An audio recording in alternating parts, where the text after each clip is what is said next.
स्कंध 12 अध्याय 10. मार्कंडेयाला शंकरांचे वरदान. सूत म्हणतात, अशा रीतीने मार्कंडेय मुनीने नारायण निर्मित योगमाया वैभवाचा अनुभव घेतला आणि तो त्यांना शरण गेला. मार्कंडेय म्हणाला, प्रभो, आता मला कळले की ज्या आपल्या मायेने ती खरीच आहे असे वाटून मोठमोठे विद्वान सुद्धा का मोहित होतात ते. शरणागतांना अभय देणाऱ्या आपल्या चरणकमलांनाच मी शरण आलो आहे. सूत म्हणतात, अशा प्रकारे शरणागत झालेल्या त्याला पार्वतीसह नंदीस्वार होऊन आकाशमार्गाने फिरणाऱ्या भगवान शंकरांनी पाहिले. त्यांच्याबरोबर त्यांचे गणसुद्धा होते. पार्वती देवींनी मार्कंडेय मुनीला ध्यानावस्थेत पाहून शंकरांना म्हटले, भगवन या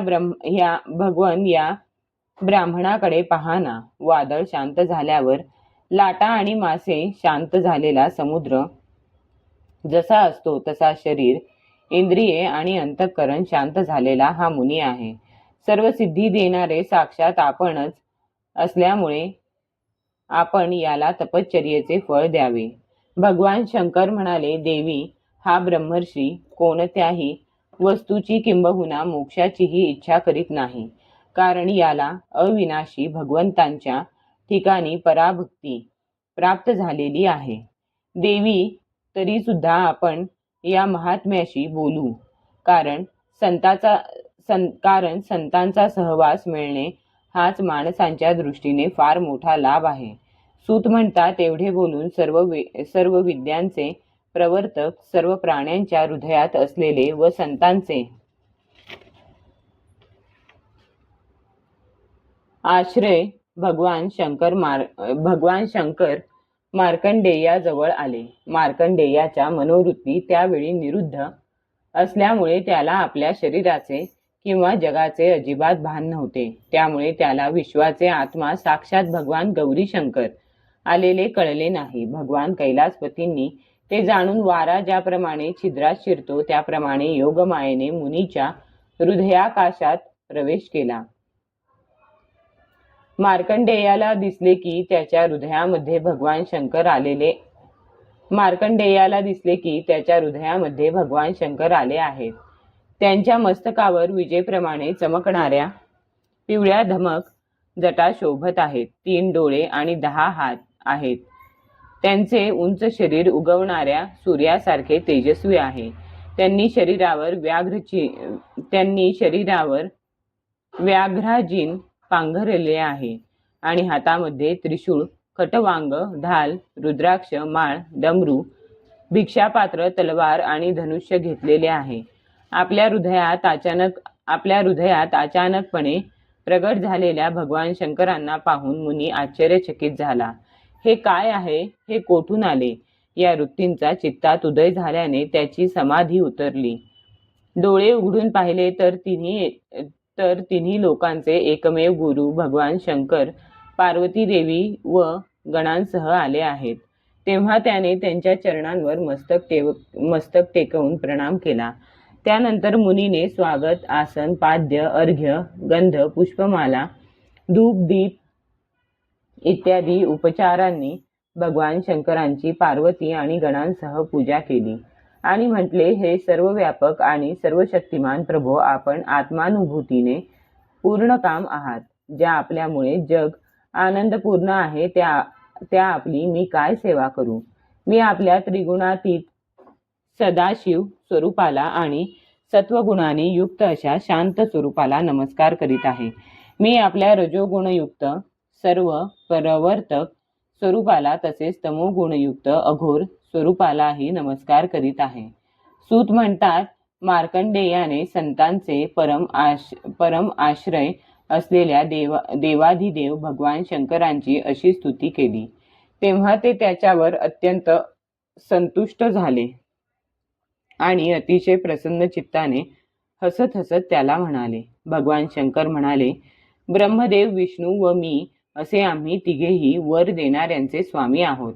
आमचे दर्शन कधीही व्यर्थ जात नाही. आमच्याकडूनच मरणशील मनुष्य सुद्धा अमृत तत्वाची प्राप्ती करून घेतो. म्हणून तुझी जी इच्छा असेल तो वर माझ्याकडून मागून घे. ब्राह्मण, सच्चिल, शांतचित्त अनासक्त प्राण्यांवर प्रेम करणारे, कोणाशी वैर न करणारे, समदर्शी आणि आमचे निस्सीम भक्त असतात. सगळे लोक आणि लोकपाल अशा ब्राह्मणांना वंदन करून त्याची पूजा उपासना करतात. मी भगवान ब्रह्मदेव व भगवान विष्णू सुद्धा त्यांचा आदर करतात. असे महापुरुष मी विष्णू ब्रह्मदेव आपण स्वतः आणि सर्व जीव यांच्यामध्ये जराही भेद पाहत नाहीत. म्हणून आम्ही तुम्हासारख्या महात्म्यांची स्तुती करतो. केवळ पाणी म्हणजे तीर्थ नव्हे, फक्त जड मूर्तीच देवता नव्हेत. कारण तीर्थ आणि देवता पुष्कळ दिवसांनंतर पवित्र करतात, परंतु तुम्ही मात्र दर्शनानेच पवित्र करता. आम्ही ब्राह्मणांनाच नमस्कार करतो, कारण ते चित्ताची एकाग्रता, तपश्चर्या, स्वाध्याय, धारणा, ध्यान आणि समाधीच्या द्वारे आमचे वेदमय रूप धारण करतात. महापापी आणि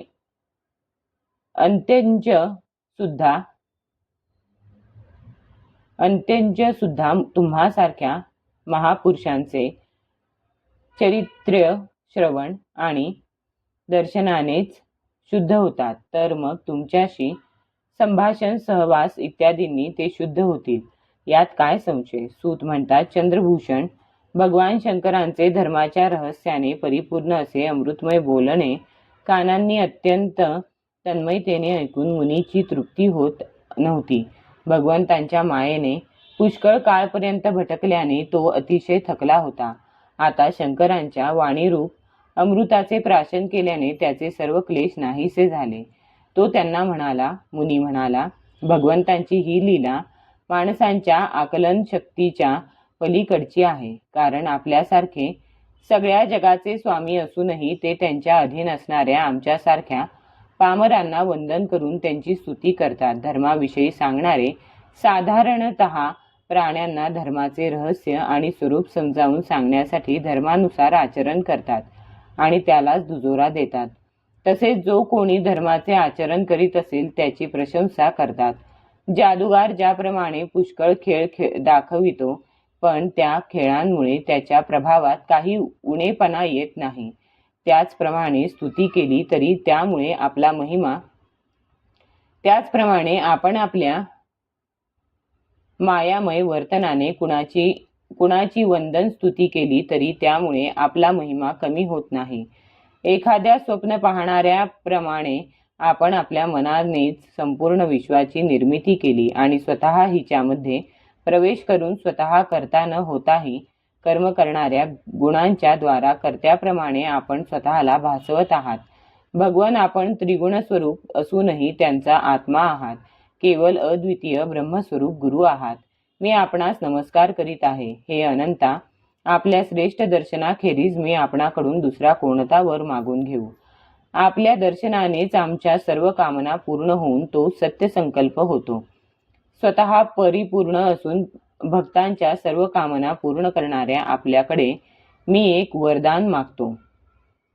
ते हे की आपल्या ठिकाणी व आपल्या शरणागत भक्तांच्या ठिकाणी माझी अचल भक्ती असावी. सूत म्हणतात, मार्कंडेय मुनीने आपल्या सुमधुर वाणीने जेव्हा भगवान शंकरांची अशी स्तुती आणि पूजा केली, तेव्हा त्यांनी पार्वतीच्या प्रेरणेने त्याला म्हटले, महर्षे, तुझ्या सर्व कामना पूर्ण होवोत. परमात्म्याच्या ठिकाणी तुझी अनन्य भक्ती राहो. कल्पांतापर्यंत तुझे पवित्र यश राहो आणि तू अजर आणि अमर हो. ब्रह्मतेज धारण करणाऱ्या तुला तिन्ही काळातील ज्ञान असो, वैराग्ययुक्त विज्ञानही प्राप्त हो. तसेच तू पुराणांचाही आचार्य हो. सूत म्हणतात, त्रिलोचन भगवान शंकर अशा प्रकारे मार्कंडेयाला वर देऊन मार्कंडेय मुनीची तपश्चर्या व त्याचे प्रलयासंबंधीचे अनुभव भगवती पार्वतीला सांगत तेथून निघून गेले. भृगुवंश शिरोमणी मार्कंडेय मुनीला त्याच्या महायोगाचे परमफल प्राप्त झाले. तो भगवंतांचा अनन्य भक्त अजूनही पृथ्वीवर विहार करीत आहे. ज्ञानसंपन्न मार्कंडेय मुनीने भगवंतांच्या योगमायेची जी अद्भुत लीला अनुभवली ती मी वर्णन करून सांगितली. मार्कंडेय मुनीने हा जो अनेक कल्पांचा अनुभव घेतला तो म्हणजे मार्कंडेयाला दाखविण्यासाठी भगवंतांनी मायेने केलेली तात्पुरती लीला होती. तो खरा प्रलय नव्हता. हे जाणून न घेताच काही अज्ञानी लोक अनादिकाळापासून वारंवार होत असणारा हा प्रलय होय असे म्हणतात. हे भृगुश्रेष्ठा, मी आपल्याला हे जे मार्कंडेय चरित्र ऐकविले ते भगवान चक्रपाणींचा प्रभाव आणि महिमा यांनी भरलेले आहे. जे याचे श्रवण आणि कीर्तन करतात ते दोघेही कर्म वासनांमुळे प्राप्त होणाऱ्या जन्ममरणाच्या फेऱ्यांतून मुक्त होतात. अध्याय 10 समाप्त.